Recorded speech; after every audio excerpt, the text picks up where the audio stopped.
Here I'm going to show you quickly the space jump game that I've made.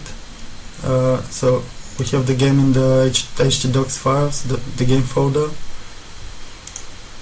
This is the actual game. Player 1.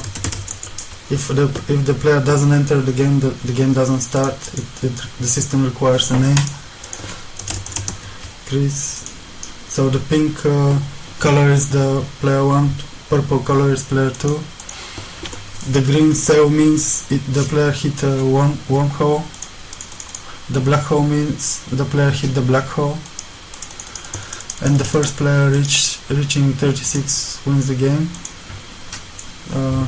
We don't want to know again. This is the database. Here you can see the result. Player 1 Plaman, player 2 Chris, points earned, player 1, player 2, move counts, total moves, and who is the winner.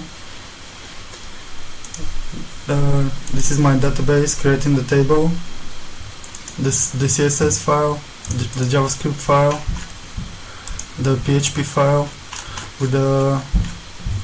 We check for black holes, wormholes. If no black or wormholes is selected, then the dice values it's added to the player's points.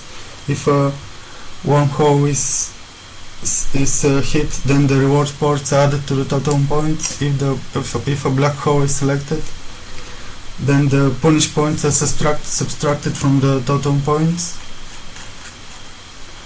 We have 3 random wormholes and 2 random black holes. Here we connect to the database, and that's it. Thank you.